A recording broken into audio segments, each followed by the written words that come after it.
Old Bloke Goes to Haarlem.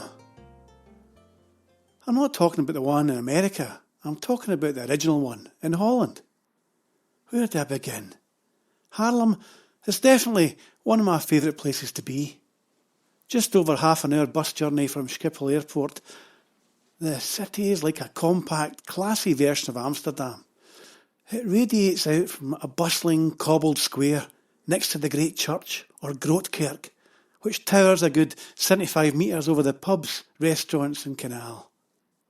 The church, built around 1407, houses a very famous organ, which was played by some of the greats including Mendelssohn, Handel and the 10-year-old Mozart, who tinkled its keys in 1766. The Spreaker Canal encircles the centre of the city and gives it that truly Dutch feel.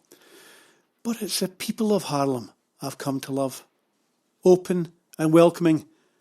I got lucky when one of my old bandmates and pals married a girl from there about, seems like 100 years ago. Quite a bit of time ago anyway. Through Neil, I've met tons of creative types and many expats who have all settled and mingled with the locals. I've played many a gig there too, with loads of musicians. Often spur-of-the-moment magic, but other times kind of well-planned and rehearsed gigs, and sometimes the odd recording session too. I play sometimes with a local group called Amsing. I'm a kind of honorary member, I guess, and I jam along and sing, although I shudder to think what I'm saying, in Dutch. And even sometimes break the ranks now and again and throw in the odd British rocker. You see, Amsing are supposed to sing everything in Dutch only, and that's the kind of vibe they've got, and it's all great.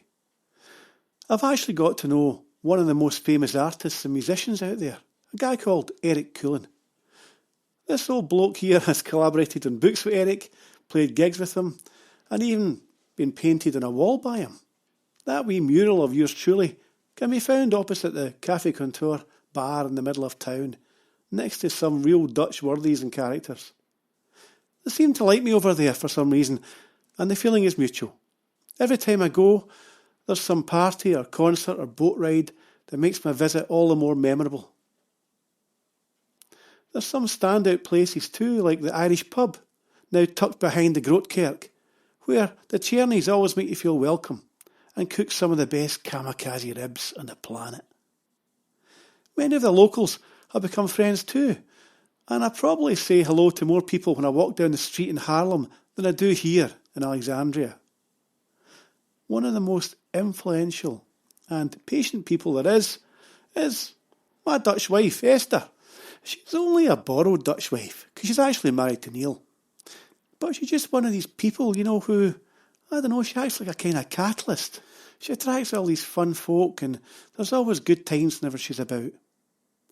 Getting back to the Amsing mob, where Neil is one of the bass players, you can be playing in the most bizarre places. A magazine HQ, a swimming pool, an Olympic medalist reception in a town hall, at a big country fair, pub, an art gallery, at the opening of a building, or at a school for Syrian refugees. There's definitely a kind of Monty Python feel to the dozen or so guys that make up the group, who are talented and slightly after heads, a bit like myself. Just my kind of people. So hands across the water and all that. And I'll hopefully continue to spread the Scottish-Dutch alliance for many more years to come. I love those guys. It was pretty freezing during my last trip there, and I got some extra exercise pushing my better half around. It's not as bad as it sounds there, but it makes a change from her pushing me around. "Watch!" she screams out. "There's a big curb there!" "Where?" I say, just as she's almost tipped out onto the road. "You shouldn't be pushing me if you're drunk," she reminds me. "I'm not drunk, for Pete's sake," I protest. You see, it's quite deceptive out there. They give you these wee frothy glasses of beer, and you think you're just getting a wee sample or something. I mean, we ordered a big beer and a small beer in the park the other day, all wrapped up in blankets outside, all romantic and stuff, and they came with a tiny beer and a toty beer. I could hardly wash my 8 bitter balls down with that toty beer. Anyway, you end up having one after the other, just to keep things flowing, and it all kind of creeps up on you. "You're a rubbish carer," she protests. Aye, well, she may be right. Some people are just not cut out for pampering. You know what I mean? My pal Neil gave me a wee tip to calm down when exasperation and unreasonable demands were too much. You know, things like, watch out, you're pushing me out in front of a car. Or, can I have a glass of water, please? You know, unreasonable stuff like that. He told me to stop thinking bad thoughts and whistle a happy tune.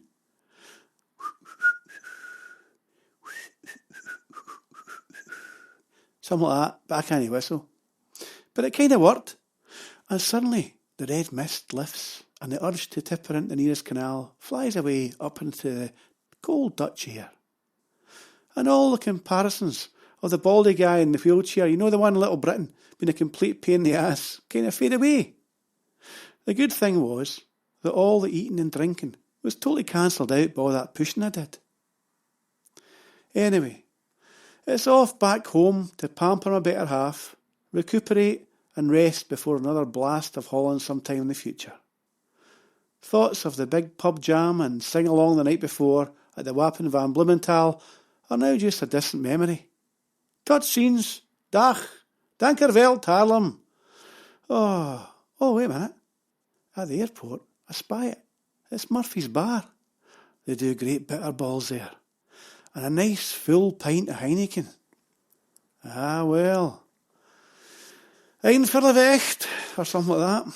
It might actually be Eentje voor Onderweg, or Eentje voor Onderweg. Anyway, you get the gist of it. One for the road. And time to give the liver a rest when I get back home. Get back into the running and all that kind of stuff. Eat the healthy things and maybe even go on a wee bit of a diet of sorts.